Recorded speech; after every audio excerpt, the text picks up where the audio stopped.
সেদিন বিকেলটা অন্য দিনের মতো ছিল না। আকাশে হালকা বৃষ্টি, বাতাসে কাঁচা মাটির গন্ধ, আর ছোট্ট গলিটার এক পাশে দাঁড়িয়ে ছিল রিশান, হাতে এক কাপ চা, চোখ বারবার চলে যাচ্ছিল পাশের বাসার বারান্দার দিকে। ওখানেই দাঁড়িয়েছিলেন দিদি, মেহরিন আপা। বয়সে রিশানের থেকে প্রায় ৬-৭ বছর বড়, কিন্তু তার হাসিটা যেন পুরো পৃথিবীর আলো কেড়ে নেয়। পরনে হালকা নীল শাড়ি, ভেজা চুলগুলো কাঁধে গড়িয়ে পড়ছে, হাতে একটা বই, কিন্তু চোখ বারবার রিশানের দিকেই। বৃষ্টির টুপটাপ শব্দের ফাঁকে মেহরিন আপা হঠাৎ বললেন, এই রিশান, চা খাও। আমার বারান্দায় আসো, ওখানে বৃষ্টি লাগবে না গি। রিশানের বুকটা ধক করে উঠল। এমন করে দিদি আগে কখনো ডাকেনি। সংকোচে হেসে বলল, না আপা, ঠিক আছি। এই বৃষ্টি বেশ লাগছে গি। আরে, তুমি তো ভিজে যাচ্ছ, এসো না। আমি আরেকটা কাপ বানিয়ে আনছি গু। রিশান বুঝে উঠতে পারল না দিদির চোখের সেই নরম টানটান দৃষ্টিতে ঠিক কী ছিল। আদর? কৌতূহল? নাকি কিছু অন্যরকম? ওর পা যেন নিজের ইচ্ছেতেই দিদির বারান্দার দিকে এগিয়ে গেল। বৃষ্টি তখন আরও ঝুমিয়ে পড়েছে। দিদি হাতে গরম চায়ের কাপ দিলেন, আর একদৃষ্টে তাকিয়ে রইলেন রিশানের দিকে। তুমি তো এখন বড় হয়ে গেছ রিশান, তিনি হেসে বললেন, আগে তো আমার সাথে গল্প করতে করতে সময় চলে যেত, এখন তো দেখা পাওয়াই দায়। রিশান হালকা হেসে বলল, পড়াশোনা নিয়ে ব্যস্ত ছিলাম আপা। আপনি তো আগের মতোই আছেন, বরং। তার কথা শেষ হওয়ার আগেই দিদি বললেন, বরং কি? রিশান চোখ নামিয়ে নীল। মুহূর্তটা অদ্ভুতভাবে নরম, কিন্তু ভেতরে যেন কেমন এক উত্তেজনার ঢেউ। বারান্দায় বৃষ্টি এখনও ঝরছে মৃদু সুরে। চায়ের কাপ থেকে ধোঁয়া উঠছে, আর সেই ধোঁয়ার ফাঁকে মেহরিন আপা তাকিয়ে আছেন রিশানের দিকে। চোখে একরাশ মমতা, আর একটু কৌতূহল। তুমি তো এখন কলেজে পড়ো, তাই না?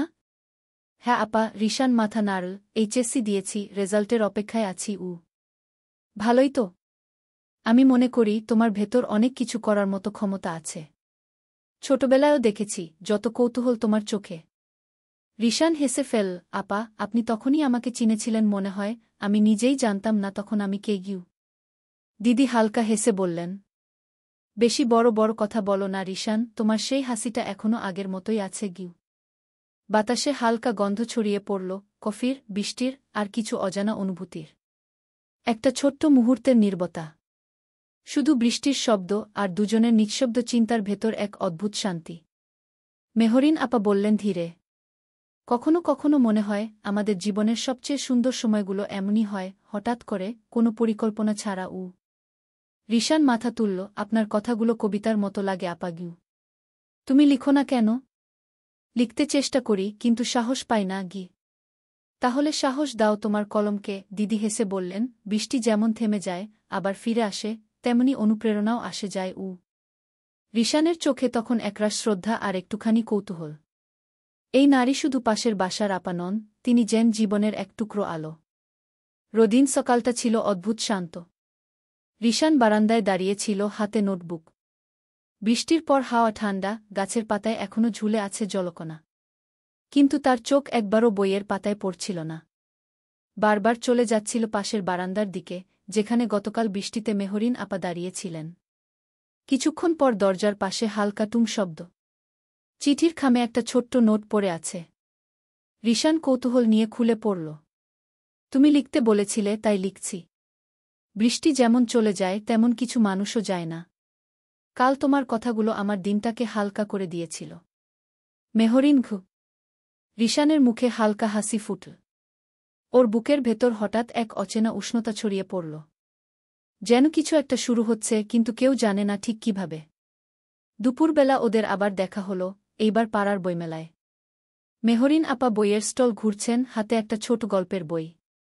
রিশান কাছে গিয়ে বলল, আপা, আজও কবিতার মতো লাগছে আপনাকে গিউ। তিনি তাকিয়ে মুচকি হেসে বললেন, তুমি আবার বড়দের মতো কথা বলছ। কিন্তু শুনে ভালো লাগল। রিশান অবশেষে তার গল্পটা শেষ করল। নোটবুকের পাতাগুলোয় মেহরিন আপার হাসি, কথা, বৃষ্টির গন্ধ, সব যেন একসাথে মিশে গেছে। গল্পটার নাম সে রাখল বারান্দার আলো। সন্ধ্যায় দরজার ঘণ্টা বাজল। মেহরিন আপা দাঁড়িয়ে, হাতে বইয়ের ব্যাগ। চোখে সেই চেনা হাসি, উষ্ণ, পরিচ্ছন্ন। তোমার লেখা পড়ার প্রতিশ্রুতি দিয়েছিলাম, মনে আছে? রিশান নোটবুকটা এগিয়ে দিল। এই নিন আপা। এটা আমার প্রথম গল্প। আপনিই পড়বেন প্রথম ঘ। মেহরিন আপা পাতাগুলো উল্টে দেখলেন। তার চোখে একরাশ বিস্ময়, যেন নিজেকে দেখছেন অন্য কারো চোখে। তুমি তো বেশ ভালো লিখেছ, রিশান। আমি ভাবিনি এত গভীর অনুভূতি তোমার ভেতর আছে গু। রিশান হেসে বলল, আপনার কাছ থেকেই শিখেছি আপা, কিভাবে অনুভব করতে হয়। মুহূর্তটা নিঃশব্দ। শুধু বাতাসে বইয়ের পাতার মৃদু শব্দ, আর দূরে বাজছে মসজিদের আজান। মেহরিন আপা চুপচাপ বললেন, জানো, তোমার এই গল্পে আমি এক নতুন মানুষকে চিনলাম। তুমি ভবিষ্যতে অনেক দূর যাবে গু। রিশান নিচু গলায় বলল, তাহলে আমি চলব, আর আপনি হবেন আমার অনুপ্রেরণা ঘু। দিদির চোখে তখন এক ধরনের গর্ব আর একটু নরম আবেগ। বৃষ্টির ফোঁটা আবার জানালায় টুপটাপ শব্দ তুল। রিশান, তিনি বললেন, জীবনে কখনো থেমে যেও না। মানুষ তোমার গল্পে তোমার হৃদয় খুঁজে পাক, এটাই চাই গে। রিশান হাসল। আপনার আশীর্বাদ থাকলে আমি থামব না আপা গিউ। 6 মাস কেটে গেছে সেই বিকেলের পর। রিশানের গল্প ও বারান্দার আলো কি এখন এক জনপ্রিয় সাহিত্য পত্রিকায় প্রকাশিত হয়েছে। নামটা যেমন শান্ত, গল্পটা তেমনি এক তরুণের ভেতরের আত্মন্বেষণ আর অনুপ্রেরণার গল্প। পত্রিকার প্রথম পাতায় লেখকের নাম দেখে সবাই অবাক, রিশান আহমেদ ঘ।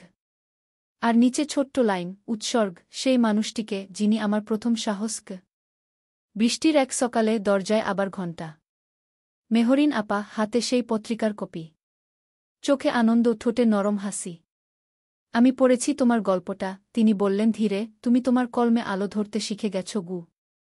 রিশান একটু লজ্জা পেয়ে বলল, আপা, আলো তো আপনার থেকেই এসেছিল উ। দুজনেই হেসে ফেল। তাদের মাঝে কোনো শব্দ নেই, শুধু জানালায় বৃষ্টির টুপটাপ শব্দ। যেন প্রকৃতিও নিঃশব্দে হাততালি দিচ্ছে। মেহরিন আপা বললেন, এই গল্পটা শুধু তোমার নয়, আমাদের ছোট পাড়ার জন্য এক গর্ব উ। তুমি প্রমাণ করেছ, ভালোবাসা মানে সবসময় রোমান্স নয়। কখনো কখনো সেটা কেবল অনুপ্রেরণার নাম গে। রিশান নীরবে মাথা নেড়ে বলল, আপনি ঠিকই বলছেন আপা, কিছু সম্পর্ক দূরত্বে থেকেও সবচেয়ে কাছের গু। বাইরে তখন আবার বৃষ্টি শুরু। একটা ফোঁটা জানালা বেয়ে গড়িয়ে পড়ল। ঠিক যেমন সময় গড়িয়ে নেয় মানুষের জীবনের সবচেয়ে সুন্দর মুহূর্তগুলো। কিন্তু স্মৃতি হয়ে থেকে যায় মৃদু আলোর মতো। 5 বছর পেরিয়ে গেছে। রিশান এখন এক পরিচিত লেখক। তার বই কি বারান্দার আলো খু দেশে বিদেশে প্রশংসিত। তবু সে মনে মনে জানে, তার সবচেয়ে বড় অনুপ্রেরণার নাম এখনও মেহরিন আপা। একদিন বইমেলার শেষ বিকেলে। বৃষ্টির গন্ধে ভেজা বাতাসে রিশান হাঁটছিল ধীরে। পাবলিশারের স্টলে যখন সে স্বাক্ষর দিচ্ছিল, তখনই কেউ মৃদু কণ্ঠে বলল, তুমি তো এখন অনেক ব্যস্ত লেখক। রিশান মুখ তুলে তাকাল। মেহরিন আপা। চোখে আগের সেই পরিচিত হাসি, কিন্তু চুলে কয়েকটা পাকা রেশ। আপা, আপনি? আমি ভাবিনি আপনি আসবেন গু। তিনি মৃদু হেসে বললেন, তোমার বই কিনতে এলাম। প্রতিশ্রুতি দিয়েছিলে না? আমি পড়ব প্রতিটি গল্পও। রিশান চুপ করে তাকিয়ে রইল। তার চোখে আনন্দ, শ্রদ্ধা আর কৃতজ্ঞতা। যেন সেই বৃষ্টিভেজা বিকেল আজও রয়ে গেছে তার মনে। মেহরিন আপা বইটা হাতে নিয়ে পৃষ্ঠা উল্টালেন। তারপর ধীরে বললেন, তুমি অনেক দূর এসেছ রিশান। আমি গর্বিত উ। রিশান উত্তর দিল, আপা, আপনি না থাকলে হয়তো আমি কোনোদিন সাহসী পেতাম না। আপনি আমার প্রথম শিক্ষক, প্রথম প্রেরণা গু। বৃষ্টি তখন আবার ঝিরঝির করে পড়ছে। দুজনেই দাঁড়িয়ে রইল মেলার ভেতর। নীরব কিন্তু পূর্ণ এক মুহূর্তে। যেখানে কোনো সম্পর্কের সংজ্ঞা নেই, শুধু এক সুন্দর মানবিক বন্ধন। মেহরিন আপা ধীরে বললেন, জীবনে সবসময় মনে রেখো রিশান, বৃষ্টি যেমন মাটিকে জীবিত রাখে, তেমনি অনুপ্রেরণায় মানুষকে জীবিত রাখে গু। রিশান হেসে মাথা নেড়ে বলল, এই কথাটাই আমি একদিন আমার নতুন বইয়ের প্রথম পাতায় লিখব আপা গু। বৃষ্টির ফোঁটাগুলো দুজনের গায়ে পড়ে ঝলমল করে উঠল। আকাশ যেন সাক্ষী থাকল সেই স্নিগ্ধ, নির্মল সম্পর্কের। যেখানে ভালোবাসা মানে ছিল শ্রদ্ধা, অনুভূতি আর আলোর পথ দেখানো। রিশান এখন শহরের বাইরে ছোট একটি গ্রামে সাহিত্য কর্মশালায় অংশ নিচ্ছে। বৃষ্টির দিনে গ্রামমুখী রাস্তা ভিজে গেছে, ধুলো আর পলির গন্ধ মিলছে জলকণার সাথে। তখনই হঠাৎ একটি পরিচিত কণ্ঠ তার নাম ধরে ডাকল, রিশান। রিশান হটকিত হয়ে তাকাল। সেখানে দাঁড়িয়ে ছিলেন মেহরিন আপা, হাতে চায়ের কাপ এবং কিছু বই। আপা, আপনি কি এখানে? হ্যাঁ, তোমার কর্মশালা দেখার জন্য এলাম। তুমি জানো আমি তোমার লেখা গল্পের ভক্ত। রিশান হাসল। আপনার সঙ্গে দেখা হলে সত্যিই সাহস পাওয়া যায়। আমি ভাবিনি আপনি আসবেন গু। মেহরিন আপা তার পাশে এসে দাঁড়ালেন। তোমার চোখে এখনও সেই আগের কৌতূহল আছে রিশান। তুমি এখনও নতুন নতুন গল্প খুঁজছ, তাই না? হ্যাঁ আপা, আর প্রতিটা গল্পের মধ্যে আপনি আমার অনুপ্রেরণা গু। বৃষ্টির ফোঁটা পড়তে পড়তে রাস্তার পলিতে ছোট ছোট কুয়াশার মতো হয়ে মিলছে। দুজনেই হেসে মেলামেশা করল, শুধু কথার মাধ্যমে, কোনো ভিন্ন অনুভূতি নয়। রিশান বুঝল, এই ছোট্ট মুহূর্তগুলোই জীবনের সবচেয়ে মূল্যবান। মেহরিন আপা ধীরে বললেন, রিশান, কখনো কখনো মানুষ যা ভাবেন তার চেয়ে সুন্দর জীবন ঘটে। তুমি তোমার গল্পের মধ্যে যেটা ছড়াচ্ছ সেটাই প্রকৃত অনুপ্রেরণা গু। রিশান মাথা নেড়ে বলল, আপনার আশীর্বাদ থাকলেই তো আপা গি। বৃষ্টির ফোঁটাগুলো তাদের চারপাশে নাচছে। যেন জানাচ্ছে জীবনে সুন্দর মুহূর্তগুলো শুধু দেখা, শোনা আর অনুভব করেই গড়া হয়। গ্রামের ছোট্ট সভাকক্ষে সাহিত্য কর্মশালা শেষ হওয়ার পর রিশান একটি ছোট সাহিত্য প্রতিযোগিতায় অংশ নেওয়ার জন্য প্রস্তুত হচ্ছিল। তার সামনেই পেছনে মেহরিন আপা এসে দাঁড়ালেন, হাতে ছোট্ট নোটবুক। রিশান, তুমি কি জানো প্রতিযোগিতার মধ্যে ছোট একটা চমক আছে? রিশান চমকে বলল, চমক? কী রকম? মেহরিন আপা হেসে বললেন, প্রতিযোগিতার শেষ মুহূর্তে একজন অতিথি এসে তোমার কাজ পরীক্ষা করবেন, আর হয়তো কিছু হাস্যরস তৈরি হবে। রিশানের চোখে উজ্জ্বলতা। আপনি কি? হ্যাঁ, আমি অতিথি। দেখ তুমি কি শিখেছ এই 5 বছরের অভিজ্ঞতায়। প্রতিযোগিতা শুরু হল। রিশান গল্পটি পড়া শুরু করল। কিন্তু হঠাৎ করেই বৃষ্টি নামের মতো শব্দের সিমুলেশন দেওয়া হল। মঞ্চের পাশে ছোট ফ্যান দিয়ে বাতাস, জল ছিটাচ্ছিল ছোট খেলার মতো। দর্শক হেসে উঠল। রিশানও হেসে পড়ল। মেহরিন আপা হালকা হেসে বললেন, দেখছ রিশান, জীবনের ছোট্ট চমকগুলোই গল্পের আসল মজাগু। রিশান গল্প শেষ করল। সবাই তালি দিয়ে প্রশংসা করল।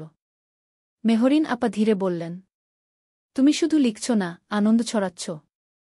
সবার জন্য আর নিজের জন্য। বৃষ্টির ফোঁটা যেন মঞ্চের আলো ঝলমল করে।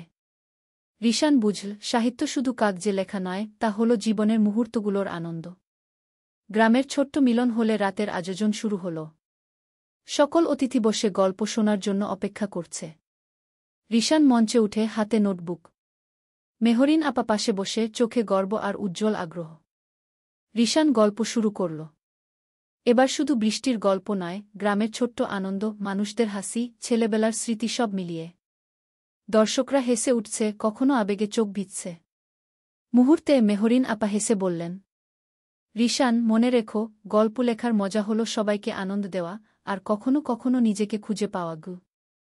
রিশান ধীরে হেসে উত্তর দিল, আপনি আমাকে দেখিয়েছেন কিভাবে ছোট্ট মুহূর্তকেও গল্পে রূপ দেওয়া যায় গু।